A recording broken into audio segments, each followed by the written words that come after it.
Assalamualaikum warahmatullahi wabarakatuh. My name is Nur Iza binti Wahiruddin. I'm from DBS 1F.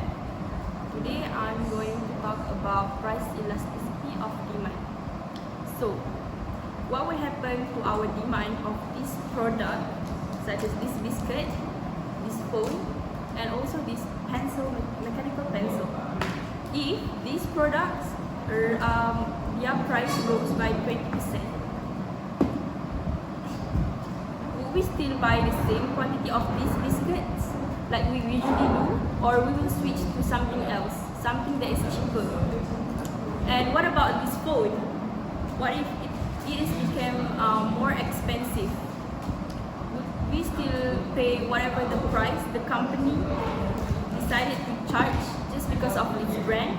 Or like this mechanical pencil, are we going to find something that is similar but for a better budget, or for a better budget?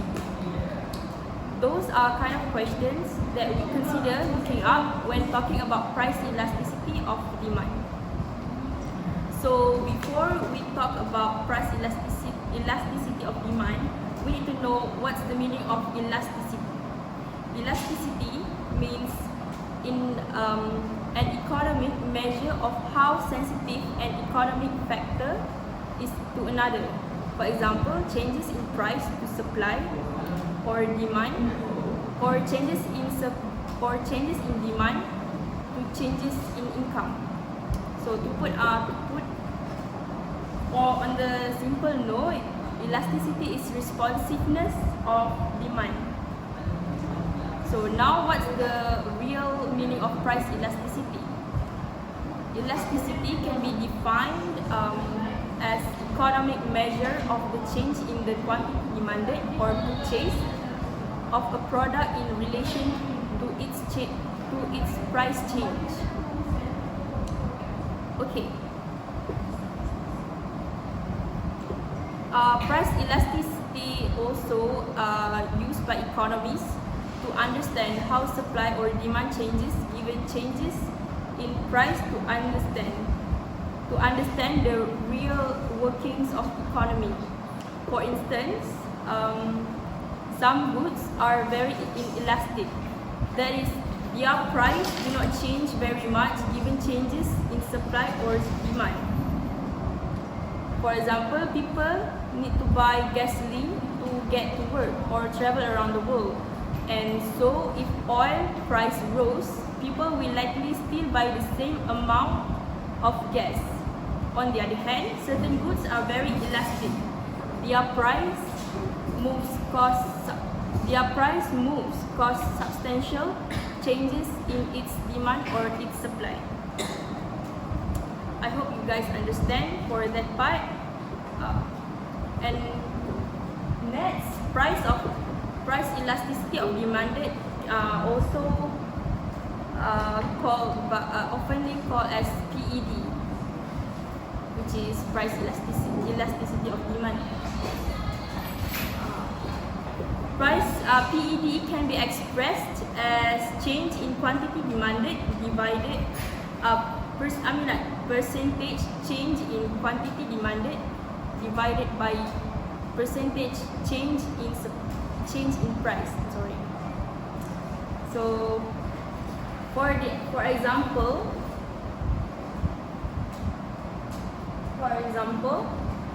so here we got product X. Let's say product X, we put as biscuits, okay? Originally at the price of 4 ringgit per unit, the quantity demanded was 1,000 units. So what happened when we changed the price? So we changed from 4 ringgit to 5 ringgit. The price has increased.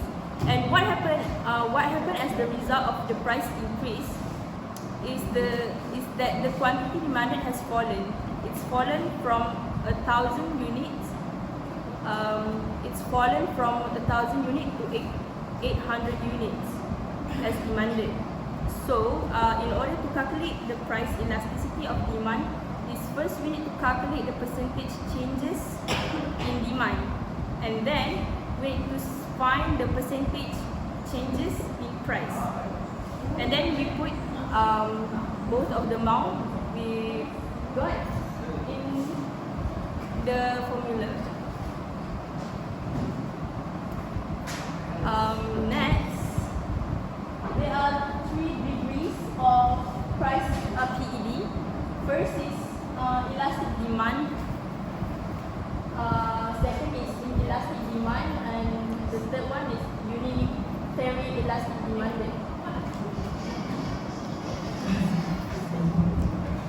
Okay, a product or service that elastic demanded when its price elasticity of demand is greater than 1. That's for the elastic demand. And for the unit elastic or the unitary elastic demanded, also the same thing, is when price elasticity is 1 and is equal to 1. And for the inelastic demand, is price elasticity is less than 1. It is calculated by dividing the percentage change in the quantity demanded by the percentage of change in price.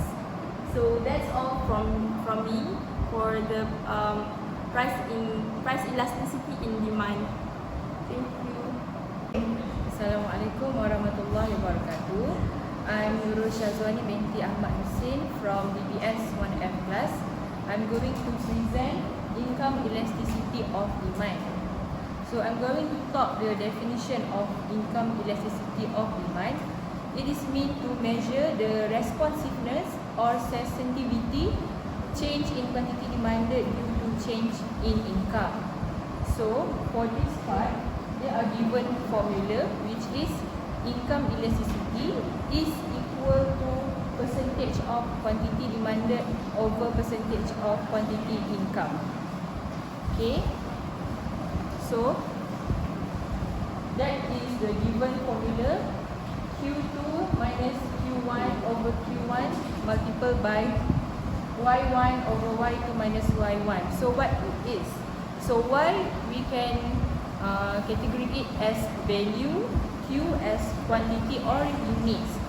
So for the example for question, if income increases from RM1000 to RM2000 and the quantity demand for the product increases by 20 to 30 units, calculate the income elasticity.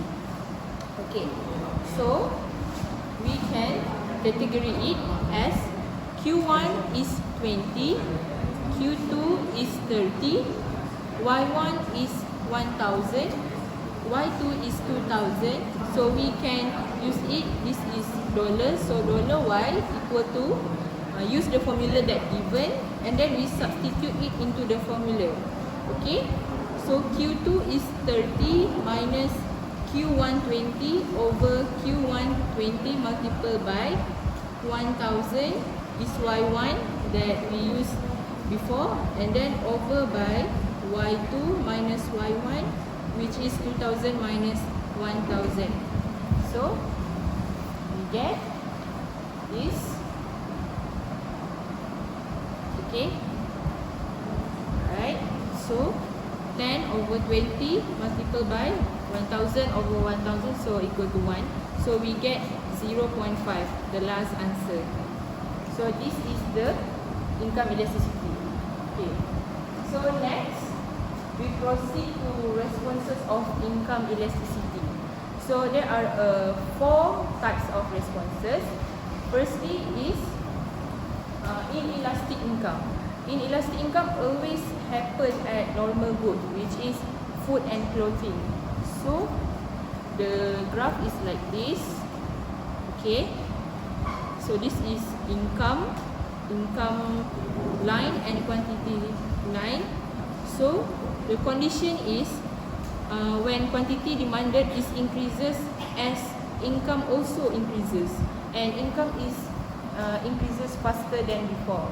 So for example, food and clothing like Mummy, Mr. Potato, Scarlet brand and Boy brand. Okay, so next is elastic income. Elastic income always happen to luxury good like gold or jewelry, expensive cars. So we can see income is increases as quantity demanded also increases. So people want expensive and costly brands, as they know the income always increases for elastic income. Okay, so the third one is negative income. Negative income happen at inferior good. Inferior good is second-hand goods such as used cars, low-grade potatoes. So we can see, for example, is like Tesco. Tesco brands produce flour, tissue, or cordial drink. Okay, so the graph for negative income is like this. Okay. Okay, and then this happen when income increases but quantity demanded decreases. Okay, so last graph is zero income. Zero income happen at necessity goods, goods that people needed, like rice, vegetables. So for example, jasmine, beras pulut Thai, or garam halus, or Celtic sea salt. That example good that exists in Malaysia, but the quantity demanded doesn't change. It constant as income always increases. So the graph is like this, vertical. Okay. So last, what can we learn from income elasticity of demand? The practical importance is forecasting. Forecasting future demand and prepare supply to meet demand, which is we help various entities in demand forecasting. For example, deciding on what goods to produce and how change in income level in the economy will affect the demand for various goods. Okay, so lastly, promotional strategy by target group, and it will happen followed by class: high class, middle class, or low class. For instance, firms producing product with high YED goods should concentrate in marketing efforts on media that reach high income group. So, if they target high income group, they should open up stores at locations which are in reach of high-end customers. So that's done of my part. Thank you so much.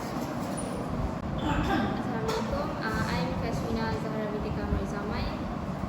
I'm from DBS 1F class. Now I'm going to proceed with cross elasticity of demand. What is cross elasticity of demand? It is a concept that measures the responsiveness in the quantity demanded of one good when the price for another good changes. This measurement is calculated by taking the percentage change in the quantity demanded of one good and dividing it by the percentage change in the price of the other good. And there is two key points that we can highlight in this topic, which is the cross elasticity of demand for substitute good is always positive because the demand for one good increases when the price for the substitute good increases. Alternatively, the cross elasticity of demand for complementary good is negative.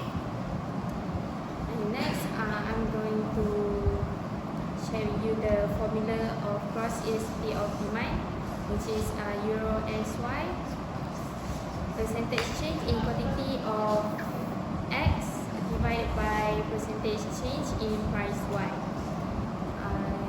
Then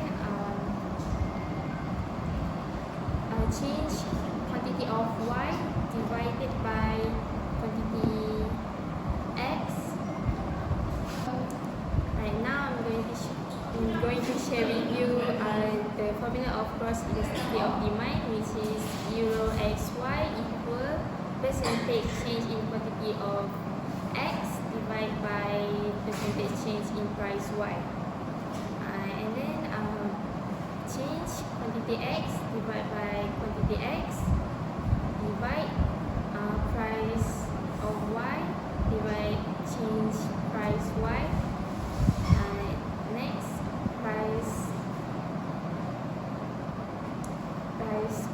of X divide quantity of X times price Y divide by change price of Y,